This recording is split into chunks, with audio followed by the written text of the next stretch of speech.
Hey everybody. Um so it's Thursday. I just got done working out. That's why I look like this. But indulge me. I just got finished watching while I was on the treadmill. Um the Silver Road documentary. Silver Dollar Road documentary on Amazon Prime. And my blood is boiling because I know that these sort of things have happened, and been happening for generations. And that is why it's so hard for me to hold my tongue about racism and why I just cannot be quiet. So, Silver Dollar Road was basically 65 acres that this black family bought and built on a generation after slavery and have kept it in their family until now. These white people, when really the patriarch of their family passed, um, they have been trying to get this land for a very long time, trying to get them to sell it, take it from them, intimidating them. So part of the family had actually moved up north, New York, New Jersey area, just to find solace. They were essentially in exile. All right. And they had burned down parts of their houses, their field, like the plows, the tools, all of these things, these fear tactics of intimidation. And this family still had enough people that they would stay, and they kept this land and they fought. And there's this law called heirs property.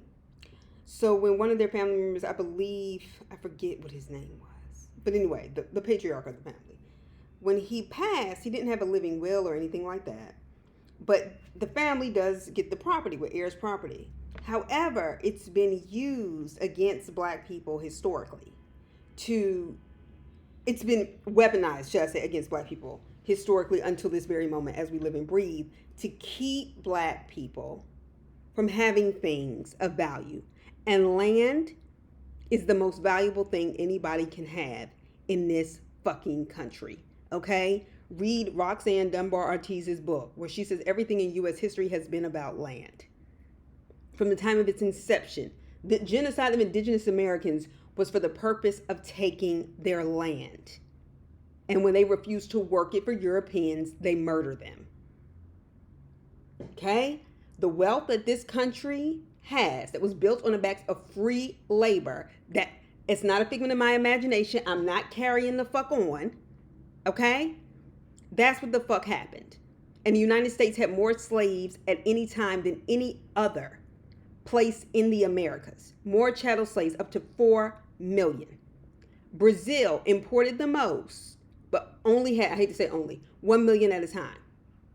When these black people were freed, the nerve, what black people asked for and being free, with General William Sherman and others who took it back to Congress, was land. Access to the very land that they had been working. Some of them for generations, that would have been the right thing to do. They were asking for reparations from the time they were free. This isn't new. Oh, what do you want us to do? Just cut you a check? Fuck you, motherfucker. That's where you could start. Anyway, so this family, the Reals or whatever. So they decide they're going to take this problem, Adams Creek property. Okay, I've been through North Carolina, and I have family from North Carolina, and my grandfather left us land too. Okay, so I know about Adams Creek. Decides they want to up and take it. And let me tell you something, white people get ready to take something from black people, they can do it. They can do it. And I'm going to tell you why it also pisses me off. That they took this family's land, and La Curtis was one of the men's name, and I want to make sure I get this, La Curtis and what's the other one? Melvin. They were two brothers, part of this huge family in North Carolina. And when they said, y'all have to move off the land, y'all don't have rightful places of land, they were like, no, this is ours. Like, I don't give a shit what kind of papers you bring over here. They got it through a fraudulent deed anyway, all the way back to the 50s and 60s, and have been trying to get this land for multiple generations. They said, no, we're not going. These people never hurt anybody. They didn't pull out no guns. They didn't murder nobody. Even if they did, they'd be on their property. Catch. They send these men to jail for trespassing on their land, their address, for 8 years. And these men were old. And when I say old, I mean 52, 53. What the fuck? And their family had, I mean, they had lawyers who were quitting on them because basically North Carolina law told them to back down. And that was the shit that pissed me the fuck off. I said, because see, this is the game. White people will all be in it together when it comes to perpetuating racism and keeping it that way. I don't give a fuck what nobody says. I've seen it too many times. You can be mad if you want. I'm mad too right now.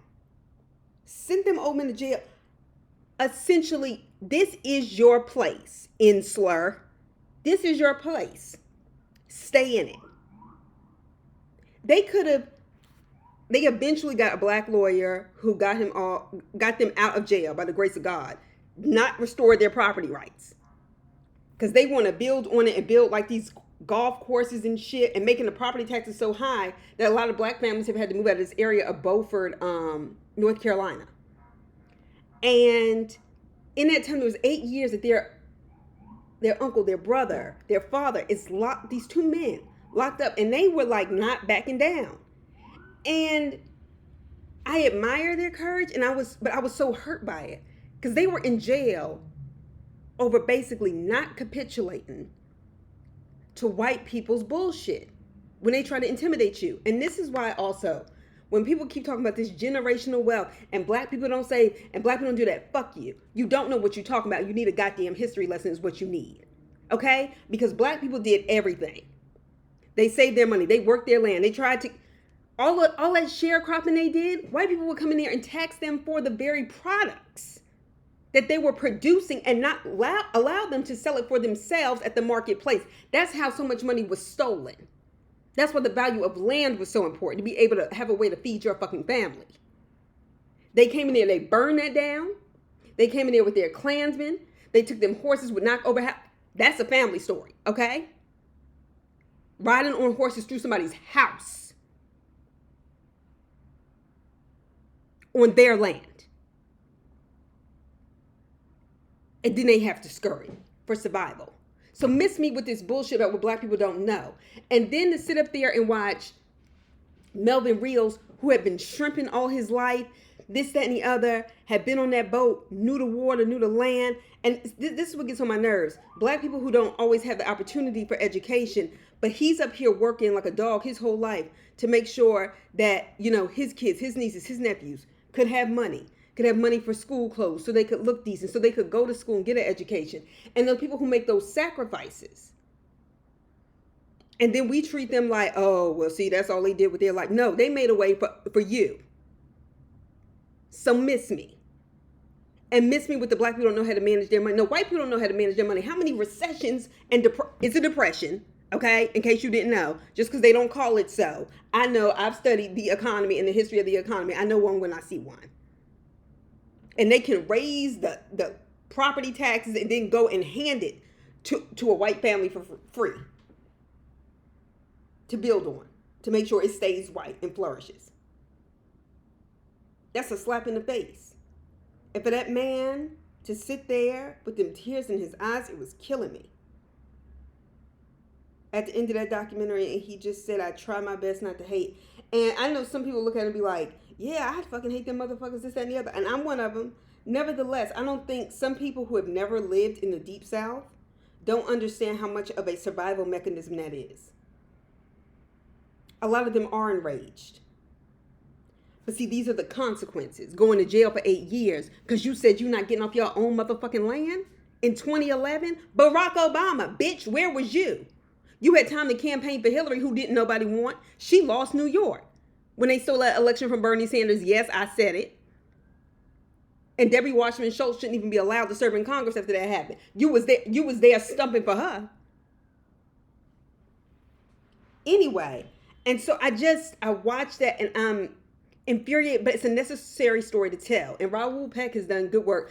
I knew when it was like Raoul Peck, I was hoping this is good because he did I Am Not Your Negro, one of my favorite films of all time. He also did the Lumumba story, Patrice Lumumba, who led the Congolese revolution against the Belgians, who they murdered. And the US CIA helped. Okay, that's documented. And if you don't believe me, look up the book, The Lumumba Plot.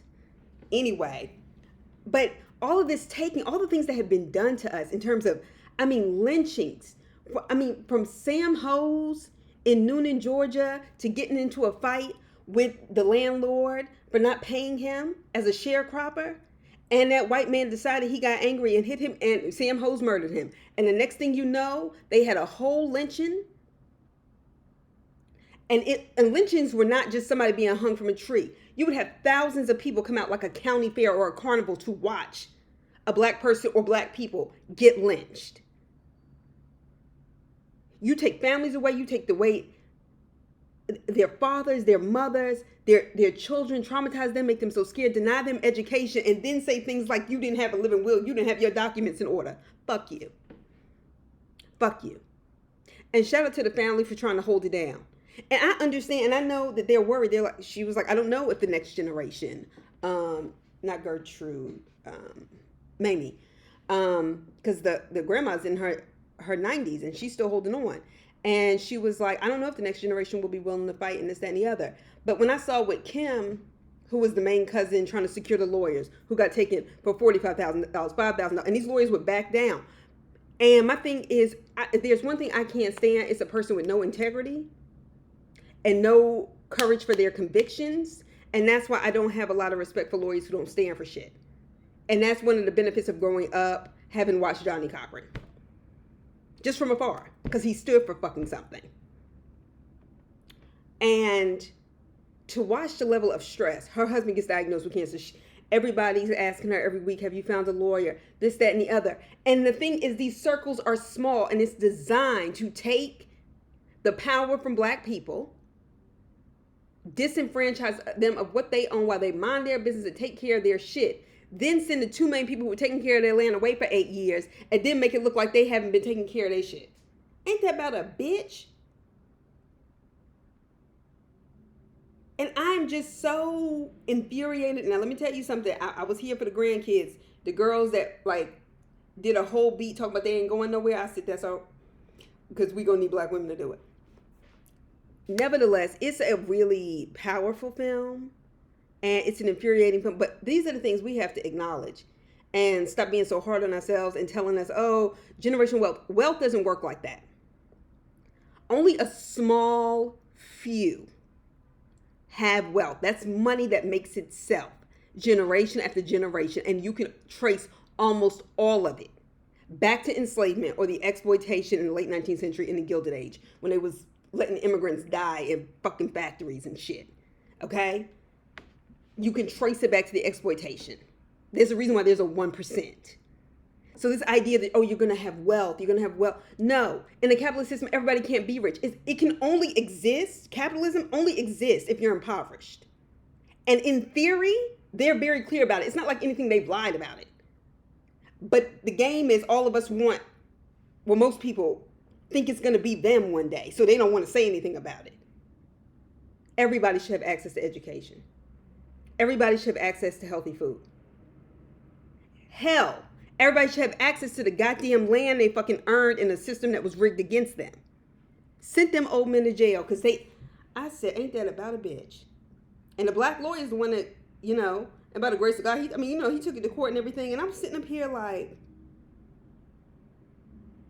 this went on for 8 years just to get them out of jail, not restoring their property rights. And they will lie and steal. And when that man was going off about to whoop them white people's ass for coming over there surveying his land, I was like, you know what? Maybe just let him. Just let him. Because you know what? Why, they was going to lock his black ass up anyway. Long before that happened. And that lawyer said, the black lawyer was like, they could have just given them a citation to evict them and a big fine. He was like, there's never been a case like this with trespassing. He was like, race can be a factor, this, that, and the other. I was like, yeah, it is the factor. We know that don't happen to white people. That don't happen to nobody else. And all these people talking about generational wealth are the same ones that be scamming with EIN numbers, claiming LLCs and stuff. Don't be fooled by that. Or if you just work hard. Let me tell you something. I'm a teacher. I work my ass off. Okay? You think people breaking their necks to become teachers? No, they run it from the profession. It's a hard ass fucking job. And it's not because I don't work hard. Oh, that made me mad. So anyway, but I had to say something about it because these are the kind of things that I appreciate. people at least putting on film for people who don't get a chance to read, the ProPublica article or, whatever the case is. Because it isn't the only story like this, and it doesn't matter whether it's the only story or not. I just think we ought to document our history as much as we can. So shout out to them for doing a good job. And Viola Davis is one of the executive producers. So I encourage everybody to take a look at it. I need time for my blood pressure to get back down because that shit stressed me out. And I'm still mad. Yeah, so that's all I have to say. If y'all have seen it, put your comments down there. I'd love to know what y'all think. And I'll talk to y'all soon. Bye.